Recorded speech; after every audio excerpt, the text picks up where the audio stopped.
My dear students, good afternoon and welcome to our subject Business Regulation, Module 1 Business Law. Today we are handling this 25th session of this subject. നമ്മൾ കഴിഞ്ഞ സെഷനിലും discharge of contract ആണ് discuss ചെയ്തിരുന്നത്. കഴിഞ്ഞ സെഷനിലാണ് discharge of contract start ചെയ്തത്. അതിൽ 6 രീതിയിലൂടെ നമുക്ക് contract discharge ചെയ്യാമെന്നുള്ള കാര്യം പറഞ്ഞു. അതിൽ ആദ്യത്തെ ബൈ ആക്ച്വൽ പെർഫോമൻസ് എങ്ങനെയാണ് ഡിസ്ചാർജ് ചെയ്യപ്പെടുന്നതെന്ന് പറഞ്ഞു. രണ്ടാമത്തത് ബൈ അഗ്രിമെന്റ്. അതിൽ 2 ടൈപ്പാണ് അഗ്രിമെന്റിൽ കണ്ടത്: നൊവേഷൻ അല്ലെങ്കിൽ സബ്സ്റ്റിറ്റ്യൂഷൻ, പിന്നെ ആൾട്രേഷൻ. നൊവേഷൻ എന്ന് വെച്ചാൽ പുതിയൊരു കോൺട്രാക്ട്, നമ്മൾ പഴയ കോൺട്രാക്ട് കഴിയുന്നതിന് മുമ്പായിട്ട് പുതിയൊരു കോൺട്രാക്ട് ഫോം ചെയ്ത് പഴയ കോൺട്രാക്ട് ഡിസ്ചാർജ് ചെയ്യാം. ആൾട്രേഷനിൽ നമ്മൾ എന്താ ചെയ്യണമെന്ന് വെച്ച് കഴിഞ്ഞാൽ നമ്മളുടെ കോൺട്രാക്ടിന്റെ ടേംസ് ആൻഡ് കണ്ടീഷൻസിൽ ഒരു ടേമോ അല്ലെങ്കിൽ ഒന്നിൽ കൂടുതൽ ടേംസോ മാറ്റുന്നു. നൊവേഷനിൽ കോൺട്രാക്റ്റിലെ പാർട്ടീസ് വേണമെങ്കിൽ മാറാം, അല്ലെങ്കിൽ കോൺട്രാക്ട് തന്നെ മാറാം. പക്ഷെ ആൾട്രേഷനിൽ കോൺട്രാക്ടിന്റെ പാർട്ടീസ് റിമെയിൻസ് ദ സെയിം, അത് ടേംസ് ആൻഡ് കണ്ടീഷൻസ് മാത്രമേ മാറുള്ളൂ. ഇത്രയാണ് നമ്മൾ എഗ്രിമെന്റ് വെച്ചിട്ട് നമ്മുടെ കോൺട്രാക്ട് ഡിസ്ചാർജ് ചെയ്യുന്ന കാര്യം പറഞ്ഞു. ഇനി അതിൽ മൂന്നാമത്തെ ഒരു ഇതാണ് റെസിഷൻ. റെസിഷൻ മീൻസ് ക്യാൻസലേഷൻ. അതായത് 2 പാർട്ടീസ് തമ്മിൽ ഒരു കോൺട്രാക്ട് ഫോം ചെയ്തു, അവർ തന്നെ മ്യൂച്വൽ ആയിട്ടുള്ള എഗ്രിമെന്റിലൂടെ ആ കോൺട്രാക്ട് ക്യാൻസൽ ചെയ്യാൻ വേണ്ട എന്ന് വെക്കുകയാണ്. അപ്പൊ ആ കോൺട്രാക്ട് ഡിസ്ചാർജ് ആയി പോവാണ്. അതാണ് ബൈ റെസിഷൻ. ഓക്കെ, സോ റെസിഷനിൽ ഒരു കാര്യം നമ്മൾ ശ്രദ്ധിക്കണം. നമ്മളുടെ കോൺട്രാക്ട് ഡിസ്ചാർജ് ചെയ്യപ്പെടുന്നു, വേറെ കോൺട്രാക്ട് ഒന്നും ഫോം ചെയ്യുന്നില്ല. ഫോർ എക്സാമ്പിൾ നോക്കൂ, സേവിയർ ആൻഡ് വിനോദ്. വിനോദിന് കുറച്ച് ലക്ഷറിയസ് ഗുഡ്സ് സപ്ലൈ ചെയ്യാൻ 6 മാസത്തിനുള്ളിൽ സപ്ലൈ ചെയ്യാൻ തീരുമാനിച്ചു. പക്ഷെ അതിനുള്ളിൽ എന്താ സംഭവിച്ചതെന്ന് വെച്ചാൽ ആ ലക്ഷറിയസ് ഗുഡ്സിന്റെ ഔട്ട് ഓഫ് ഫാഷൻ ആയിപ്പോയി. അങ്ങനെ വന്നപ്പോൾ സേവിയർ വിനോദം എന്ത് ചെയ്തു, 2 പേരും മ്യൂച്വലായിട്ട് അഗ്രി ചെയ്ത് നമുക്ക് ഈ കോൺട്രാക്ട് വേണ്ട എന്ന് പറഞ്ഞിട്ട് ക്യാൻസൽ ചെയ്യാം. അപ്പൊ അതോടെ ആ കോൺട്രാക്ട് എന്തായി, അത് ഡിസ്ചാർജ് ആയി പോകുന്നു. അപ്പം ഈ ഒരു റെസിഷനും അതുപോലെ നൊവേഷനോ സബ്സ്റ്റിറ്റ്യൂഷനും തമ്മിലുള്ള വ്യത്യാസം നോക്കുകയാണെങ്കിൽ, നമുക്ക് നൊവേഷനിൽ പുതിയൊരു കോൺട്രാക്ട് ഫോം ചെയ്ത് അത് നമ്മളുടെ പഴയ കോൺട്രാക്ടിനെ റീപ്ലേസ് ചെയ്യുന്നു. പക്ഷെ ഈ റെസിഷനിൽ നമുക്ക് ഉള്ള കോൺട്രാക്ട് ക്യാൻസൽ ആയി പോകുന്നു, വേറെ പുതിയ കോൺട്രാക്ട് ഫോം ചെയ്യുന്നില്ല. ഇതാണ് റെസിഷനും സബ്സ്റ്റിറ്റ്യൂഷൻ ഓർ നൊവേഷൻ തമ്മിലുള്ള വ്യത്യാസം. ഓക്കെ,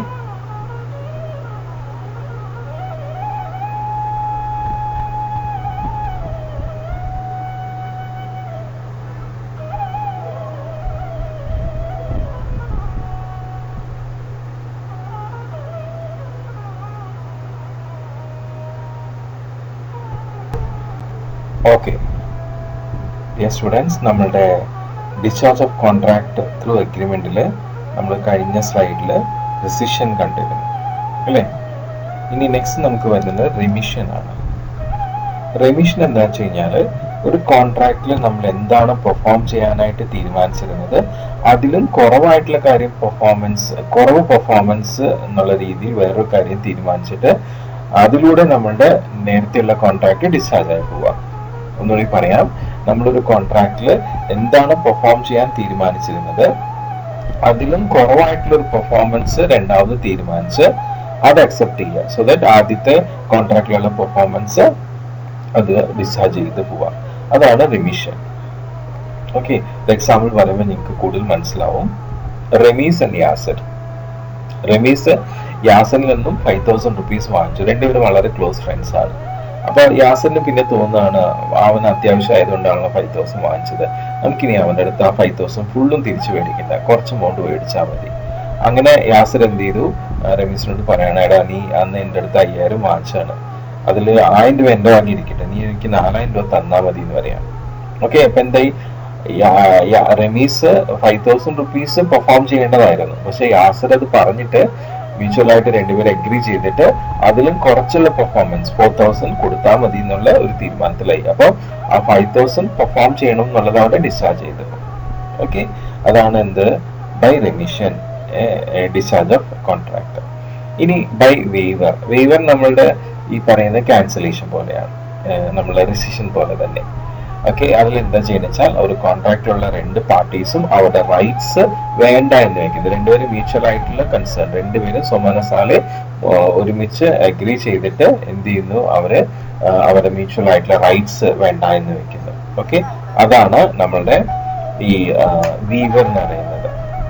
ഓക്കെ, സോ ആ വീവറിന്റെ എക്സാമ്പിൾ നോക്കൂ. അനീഷ് ആൻഡ് ബാലു. അതില് അനീഷ് എന്ത് ചെയ്തു, ബാലുവിന് 100 bags ഓഫ് റൈസ് കൊടുക്കാമെന്നും ഇൻ റിട്ടേൺ ബാലു അനീഷിന് 100 bags ഓഫ് ബീറ്റ്സ് കൊടുക്കാമെന്നും തീരുമാനിച്ചിരുന്നു. അപ്പം ഇവര് രണ്ടുപേരും പിന്നീട് എന്ത് ചെയ്തു, രണ്ടുപേരും തമ്മിൽ ഒരുമിച്ച് തന്നെ നമുക്കത് വേണ്ട, അത് സപ്ലൈ ചെയ്യേണ്ട എന്നുള്ള രീതിയിൽ അവർ തീരുമാനിക്കുകയാണ്. ഓക്കെ, അപ്പൊ എന്താ, രണ്ടുപേരും റൈറ്റ്സും ഇവിടെ വേണ്ട എന്നുള്ള രീതിയിൽ തീരുമാനിച്ച് അവർ ആ കോൺട്രാക്ട് ഡിസ്ചാർജ് ചെയ്യാണ്. ഇതാണ് എന്ത്, വീവർ. ഓക്കെ, ഇനി മെർജർ എന്ന് പറഞ്ഞ വേറെ സംഭവം. മെർജ് ചെയ്യാന്ന് വെച്ചാൽ കൂട്ടി യോജിക്കുക, അല്ലെ, ലയിച്ചു പോവുക, അതാണ് മെർജർ എന്ന് പറയുന്നത്. അപ്പം ഇവിടെ രണ്ട് പാർട്ടീസ് ഒരു കോൺട്രാക്ട് ഫോം ചെയ്തിട്ടുണ്ട്. അതിൽ ഒരു പാർട്ടിക്ക് ഒരു ഇൻഫീരിയർ റൈറ്റ് ഉണ്ട്. ഓക്കെ, ആ ഇൻഫീരിയർ റൈറ്റ് പിന്നീട് ആ രണ്ട് പാർട്ടിയും ഒരു പുതിയ കോൺട്രാക്ട് ഫോം ചെയ്യുമ്പോൾ ആ പുതിയ കോൺട്രാക്റ്റിലൂടെ അതെന്തായി, ആ ഇൻഫീരിയർ റൈറ്റ് മെർജായി പോവാണ്. അതാണ് മെർജർ. മെർജറിന്റെ കണ്ടിന്യൂഷൻ നെക്സ്റ്റ് സ്ലൈഡിൽ കൂടിയിട്ട് അവിടെ ഞാൻ ഒന്നുകൂടി അത് വ്യക്തമായിട്ട് പറഞ്ഞുതരാം. അപ്പൊ മെർജർ എന്ന് വെച്ചാൽ ഇത്രയേ ഉള്ളൂ, രണ്ട് പാർട്ടീസ് തമ്മിൽ ഒരു കോൺട്രാക്ട് ഫോം ചെയ്തു. അതിൽ ഒരു പാർട്ടിക്ക് ഒരു ഇൻഫീരിയർ റൈറ്റ് ഉണ്ട്. ആ ഇൻഫീരിയർ റൈറ്റ് ഇവര് തമ്മിൽ ഒരു പുതിയ കോൺട്രാക്ട് ഫോം ചെയ്തപ്പോൾ ആ പുതിയ കോൺട്രാക്റ്റിലേക്ക് ആ ഇൻഫീരിയർ റൈറ്റ് മെർജായി അതിലേക്ക് ലയിച്ചു പോവുക ചെയ്യുന്നത്. ഓക്കെ, അത് ഡീറ്റെയിൽ ആയിട്ട് അടുത്ത സ്ലൈഡിൽ നമുക്ക് കൺക്ലൂഡ് ചെയ്യാം. ഓക്കെ,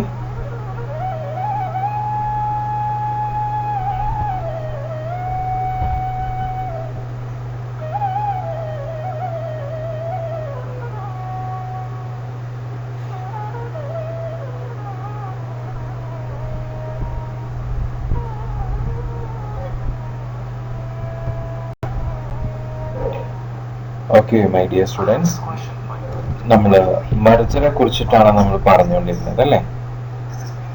അപ്പം ഈ മെർജറിൽ എങ്ങനെയാന്ന് വെച്ച് കഴിഞ്ഞാല് ഒരു രണ്ട് പാർട്ടീസ് തമ്മിൽ ഒരു കോൺട്രാക്ട് ഫോം ചെയ്തു. ആ കോൺട്രാക്റ്റില് ഒരു പാർട്ടിക്ക് ഒരു ഇൻഫീരിയർ റൈറ്റ് കിട്ടുകയാണ്.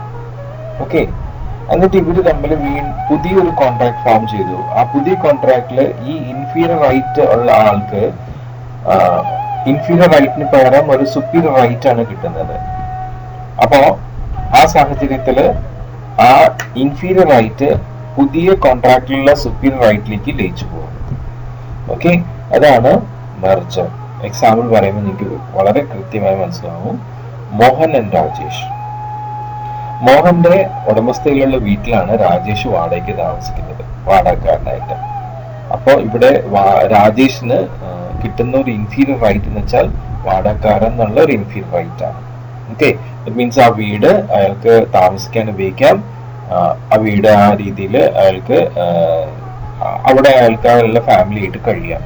ആ ഒരു ഇൻഫീരിയർ റൈറ്റ് മാത്രമേ ഉള്ളൂ. ഓക്കെ, എന്നിട്ട് കുറെ കാലം കഴിഞ്ഞപ്പോ രാജേഷിന് കുറച്ച് പൈസയൊക്കെ ആയി കഴിഞ്ഞപ്പോ കുറെ കാലമായിട്ട് ഇവിടെ ഈ വീട്ടിൽ വാടകയ്ക്ക് താമസിക്കുകയാണ്. അപ്പൊ രാജേഷിന് ഭയങ്കര ആഗ്രഹം ഈ വീട് തന്നെ സ്വന്തമാക്കണം. അങ്ങനെ ആ ഒരു ആഗ്രഹം മോഹനോട് പറഞ്ഞു. മോഹൻ സമ്മതിച്ചു. അങ്ങനെ രാജേഷ് മോഹന്റെ കയ്യിൽ നിന്ന് ആ വാടകയ്ക്ക് താമസ വീട് തന്നെ സ്വന്തമായിട്ട് വാങ്ങിക്കാം. അപ്പൊ പുതിയ കോൺട്രാക്ട് ഫോം ചെയ്തു. അപ്പൊ ആ പുതിയ കോൺട്രാക്റ്റില് രാജേഷ് നേരത്തെ വാടകക്കാരൻ എന്നുള്ള ഒരു ഇൻഫീരിയർ റൈറ്റ് ഇപ്പൊ എന്തായി, ആ വീടിന്റെ ഓണർ എന്നുള്ള സുപ്പീരിയർ റൈറ്റിലേക്ക് മാറി. അപ്പം ആ ഓണർ എന്നുള്ള സുപ്പീരിയർ റൈറ്റിലേക്ക് ഈ പറയുന്ന ഇൻഫീരിയർ റൈറ്റ് ആയിട്ടുള്ള വാടകക്കാരൻ എന്നുള്ള റൈറ്റ് ഇത് മെർജായി പോയി. അപ്പൊ മോഹനും രാജേഷും തമ്മിലുണ്ടായിരുന്ന ആ വാടക കരാറ്, അതാണ് അവരുടെ നേരത്തെ കോൺട്രാക്ട്. ആ കോൺട്രാക്ട് എന്തായി പോകുന്നു, അത് ഡിസ്ചാർജ് ആയി പോകുന്നു. അതാണ് മെർജർ. ഓക്കെ, സോ ഇത്രയാണ് നമുക്ക് agreement, discharge of contract by എഗ്രിമെന്റിൽ നമ്മൾ പഠിച്ചിട്ടുള്ളത്. അല്ലെ, എന്തൊക്കെ പഠിച്ചു? നമ്മൾ നൊവേഷൻ പഠിച്ചു, അതുപോലെ തന്നെ ഓൾട്രേഷൻ പഠിച്ചു, റെസിഷൻ, റെമിഷൻ, വീവർ, മെർജർ. ഇത്രയും നമ്മൾ കണ്ടിരുന്നു, അല്ലെ? ഇനി നമുക്ക് discharge of contract by lapse of time എങ്ങനെയാണ്? അതായത് ഒരു കോൺട്രാക്റ്റിൽ ഉള്ള പെർഫോമൻസ് അതിന്റെ ഒരു പർട്ടിക്കുലർ ടൈമിൽ, സ്പെസിഫിക് ആയിട്ടുള്ള ടൈമിൽ കംപ്ലീറ്റ് ചെയ്തിരിക്കണം. അതിനുശേഷമാണെന്നുണ്ടെങ്കിൽ അതിനുശേഷം ആ കോൺട്രാക്ട് ഡിസ്ചാർജ് ആയി പോകും. അതായത് ഇപ്പം പാർട്ടീസ് തമ്മിൽ ഒരു പെർട്ടിക്കുലർ ടൈം പറഞ്ഞിട്ടുണ്ടെങ്കിൽ ഓക്കെ, അല്ലാത്ത രീതിയിൽ ടൈം ഒന്നും മെൻഷൻ ചെയ്തിട്ടില്ലെങ്കിൽ നിയമം ഒരു സമയം പറയുന്നുണ്ട്. ആ ടൈമിനെയാണ് നമ്മൾ പീരീഡ് ഓഫ് ലിമിറ്റേഷൻ എന്ന് പറയുന്നത്. ആ പീരീഡ് ഓഫ് ലിമിറ്റേഷനുള്ളിൽ ആ പെർഫോമൻസ് പെർഫോം ചെയ്തില്ലെങ്കിൽ ആ കോൺട്രാക്ട് ഡിസ്ചാർജ് ആകും. ഓക്കെ, അതിന് എക്സാമ്പിൾ ഉണ്ട്. മധു ആൻഡ് സത്യൻ. മധു എന്ത് ചെയ്തു? സത്യന്റെ അടുത്ത് നിന്ന് 50,000 റുപ്പീസ് കടമായിട്ട് വാങ്ങിച്ചിട്ടുണ്ട്. ഓക്കെ, ആ കടം വാങ്ങിച്ചതിന് ഒരു തെളിവായിട്ട് ഒരു പ്രോമിസറി നോട്ട് കൊടുത്തിട്ടുണ്ട്.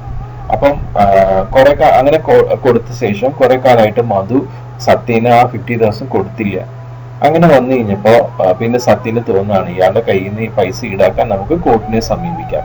അങ്ങനെ മധു എഴുതി തന്ന ആ ഒരു പ്രോമിസറി നോട്ടായിട്ട് സത്യൻ കോർട്ടിനെ സമീപിക്കുകയാണ്. പക്ഷെ അങ്ങനെ സത്യൻ കാണിക്കുന്ന ആ പെർഫോമൻസ്, ആ പ്രോമിസറി നോട്ട് വെച്ച് കോർട്ടിലേക്ക് പോകുന്ന ആ പെർഫോമൻസ്, അത് നമ്മളുടെ പീരീഡ് ഓഫ് ലിമിറ്റേഷൻ, നിയമം പറയുന്നത് ഒരു കോൺട്രാക്റ്റിൽ ഒരു ടൈം സ്പെസിഫിക് ആയിട്ട് പറഞ്ഞിട്ടില്ലെങ്കിൽ നിയമപരമായിട്ട് അതിന്റെ പീരീഡ് ഓഫ് ലിമിറ്റേഷൻ 3 years എന്ന് പറയുന്നു.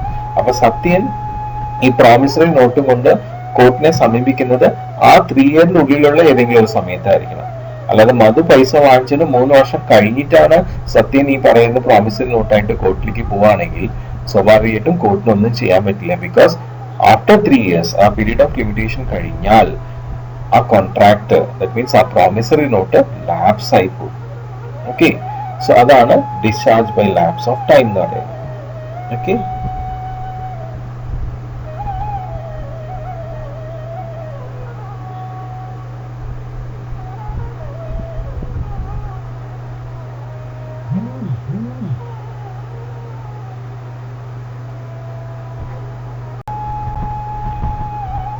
ഓക്കെ, ഇനി നെക്സ്റ്റ് നമ്മളുടെ discharge of contract by operation of law.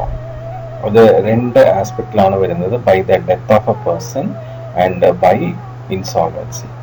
Death of the person എങ്ങനെയാ പറയണെന്ന് വെച്ച് കഴിഞ്ഞാൽ, ഇപ്പോൾ ഒരു കോൺട്രാക്റ്റിൽ ഏർപ്പെട്ടിരിക്കുന്ന ഏതെങ്കിലും ഒരു വ്യക്തി ആകസ്മികമായി മരിച്ചു കഴിഞ്ഞാൽ അയാൾ എന്താണ് പെർഫോം ചെയ്യേണ്ടതായിരുന്നത്, ആ പെർഫോമൻസിന് അയാളുടെ പേഴ്സണൽ സ്കിൽസ് അനിവാര്യമായിരുന്നെങ്കിൽ സ്വാഭാവികമായിട്ടും നിയമം പറയും അയാളുമായിട്ടുള്ള കോൺട്രാക്ട് ഡിസ്ചാർജ് ചെയ്യപ്പെടുന്നു. ഇനി അയാളുമായിട്ടുള്ള ആ കോൺട്രാക്റ്റിൽ അയാൾ പെർഫോം ചെയ്യേണ്ടിയിരുന്നതിന് പേഴ്സണൽ ആയിട്ടുള്ള സ്കിൽ ആവശ്യമല്ലാത്തതാണെങ്കിൽ അയാൾ എന്താണ് പെർഫോം ചെയ്യേണ്ടത്, അത് അയാളുടെ ലീഗൽ റെപ്രസെന്റേറ്റീവ് പെർഫോം ചെയ്യാനുള്ള റൈറ്റ്സ് ആൻഡ് ലയബിലിറ്റീസ് അയാളിലേക്ക് ട്രാൻസ്ഫർ ചെയ്യും. അപ്പൊ മരിച്ച അയാളായിട്ടുള്ള കോൺട്രാക്ട് ഡിസ്ചാർജ് ചെയ്യപ്പെടും. ഇതാണ് ബൈ ഡെത്ത്. അതിനൊരു എക്സാമ്പിൾ പറയണ്ടേ. ഇപ്പൊ സുനിൽ ആൻഡ് വിനീത്. സുനിൽ വിനീതിന് ഒരു പിക്ചർ വരച്ചു കൊടുക്കാന്ന് പറഞ്ഞു. പക്ഷെ പെട്ടെന്ന് സുനിൽ മരിച്ചുപോയി. ഇവിടെ സുനിലിന്റെ വ്യക്തിപരമായിട്ടുള്ള കഴിവാണ് ആ പിക്ചർ വരയ്ക്കാനായിട്ട് വേണ്ടത്. അപ്പൊ നിയമപരമായിട്ട് സുനിലും വിനീതുമായിട്ടുള്ള കോൺട്രാക്ട് ഡിസ്ചാർജ് ചെയ്യപ്പെടും. കാരണം സുനിലിന്റെ ആ ഒരു പെർഫോമൻസ് അയാളുടെ ലീഗൽ റെപ്രസെന്റേറ്റീവിനെ ട്രാൻസ്ഫർ ചെയ്യാൻ പറ്റില്ല. ഓക്കെ, അതാണ്. ഇനി ബൈ ഇൻസോൾവൻസി. ഒരാള് നിയമപരമായിട്ട് പാപ്പരായി എന്ന് ഡിക്ലെയർ ചെയ്ത് കഴിഞ്ഞാൽ അയാളുടെ എല്ലാ റൈറ്റ്സ് ആൻഡ് ലയബിലിറ്റീസും അയാളുടെ ഒഫീഷ്യൽ റിസീവർ, അത് ചിലപ്പോൾ കോർട്ട് ബാങ്ക് ഒക്കെ ആയിരിക്കും, അവരാണ് ഒഫീഷ്യൽ റിസീവേഴ്സ്, അവരിലേക്കായിരിക്കും പോവുക. പിന്നീട് ഈ ഇൻസോൾവെന്റ് ആയിട്ടുള്ള വ്യക്തിയുടെ ആയിട്ട് ഉണ്ടായിരുന്ന എല്ലാ കോൺട്രാക്റ്റും ഡിസ്ചാർജ് ചെയ്യപ്പെടും. ഓക്കെ, ഇപ്പം ഒരാൾ ബാങ്കിൽ നിന്ന് വലിയ ലോണൊക്കെ എടുത്ത് അടയ്ക്കാനൊന്നും പറ്റാതെ അങ്ങനെ വലിയ കുടിശ്ശികളൊക്കെ ആയി കഴിഞ്ഞപ്പോൾ അയാൾ കോർട്ട് ബാങ്ക്രപ്റ്റ് ആയിട്ട് ഡിക്ലെയർ ചെയ്തു. അപ്പൊ ബാങ്ക് അയാളുടെ വസ്തുവകകൾ കണ്ടെടുത്തു, അയാളുടെ വീടും എല്ലാം. എന്നിട്ട് ഈ അയാളുടെ ബാധ്യതയ്ക്ക് ഈടായിട്ട് ആ വീടും വസ്തുക്കളൊക്കെ ജപ്തി ചെയ്തു. ഓക്കെ, പിന്നീട് അയാൾക്ക് ഉണ്ടായിരുന്ന റൈറ്റ് ആൻഡ് ലയബിലിറ്റീസ് ഒക്കെ ആ ബാങ്കിനായിരിക്കും ഫോം ചെയ്യുക. അതാണ് ഇൻസോൾവൻസി. ഓക്കെ,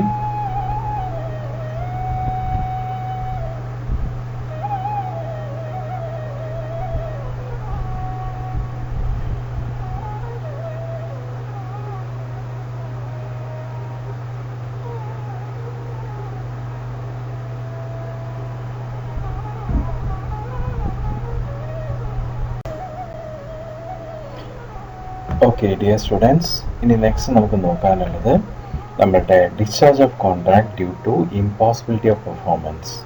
നമുക്കറിയാം നമ്മുടെ ഒരു കോൺട്രാക്റ്റിൽ പ്രോമിസർ ഉണ്ട്, പ്രോമിസി ഉണ്ട്. പ്രോമിസർ ഒരു പ്രോമിസ് കൊടുത്തിട്ടുണ്ട്, ആ പ്രോമിസാണ് പെർഫോം ചെയ്യേണ്ടത്. ആ പെർഫോമൻസ് ഇമ്പോസിബിൾ ആയതുകൊണ്ട് ആ കോൺട്രാക്ട് തന്നെ ഡിസ്ചാർജ് ചെയ്ത് പോകുന്ന അവസ്ഥ, അതിനെക്കുറിച്ചാണ് നമ്മൾ ഇപ്പം ഡിസ്കസ് ചെയ്യാൻ പോകുന്നത്.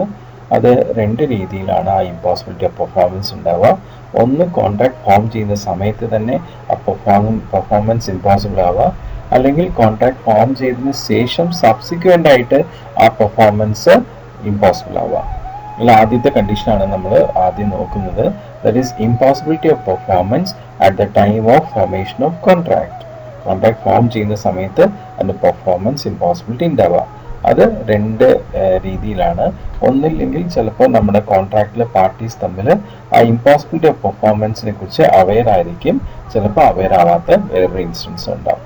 ഇതെങ്ങനെയാണെന്നുള്ളത് നോക്കാം. ആദ്യത്തിൽ രണ്ട് കോൺട്രാക്റ്റിംഗ് പാർട്ടീസ് തമ്മിൽ കോൺട്രാക്ട് ഫോം ചെയ്യുന്ന സമയത്ത് തന്നെ ആ കോൺട്രാക്റ്റിലുള്ള പെർഫോമൻസ് ഇമ്പോസിബിൾ ആണെന്നുള്ളതിനെ കുറിച്ചുള്ള അവയർനെസ് ഉണ്ടാവുകയാണ്.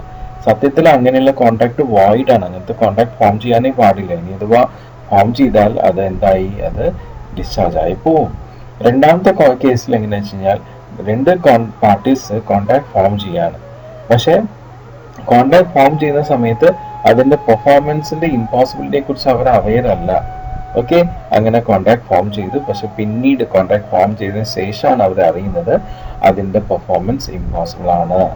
അപ്പൊ അങ്ങനെ ആ കോൺട്രാക്ട് ഡിസ്ചാർജ് ആയി പോവാം. ഓക്കെ, അപ്പൊ ആദ്യത്തെ കേസിൽ എങ്ങനെയാ വെച്ച് കഴിഞ്ഞാല് ശ്യാം ആൻഡ് അമീർ ഇവർ തമ്മിലുള്ള ഒരു കോൺട്രാക്ട് ആണ്. ശ്യാം എന്ത് ചെയ്തു, അമീറിന് 10,000 rupees കൊടുത്തു. അമീർ അതിന് പകരമായിട്ട് ശ്യാമിന് ഒരു മോഹന വാഗ്ദാനാണ് പറഞ്ഞത്. എന്തെന്ന് വെച്ച് കഴിഞ്ഞാല് സ്വർഗത്തിൽ നിന്നും ചന്ദ്രൻ 3 പിടിച്ച് ശ്യാമിന് കൊടുക്കാമെന്ന്. പക്ഷെ ശ്യാമിനും അമീറിനും ഒരുപോലെ അറിയാവുന്ന ഒരു കാര്യമാണ് ഈ പറഞ്ഞ കാര്യം അസാധ്യമാണ് എന്നുള്ളത്. അപ്പൊ ഇതിനെ ബേസ് ചെയ്ത് ഫോം ചെയ്യുന്ന കോൺട്രാക്ട് വോയിഡ് ആണ്. ഇത് ഫോം ചെയ്താൽ അത് അപ്പം തന്നെ ഡിസ്ചാർജ് ആയിപ്പോ.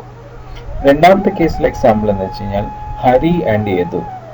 ഹരിക്ക് സ്വന്തമായിട്ട് ഒരു കാറുണ്ട്, യദുവിന് ആ കാറ് ഹരി വിൽക്കാൻ തീരുമാനിച്ചു. യദു അത് സമ്മതിച്ചു, അവർ തമ്മിൽ കോൺട്രാക്ട് ഫോം ചെയ്യുന്നു.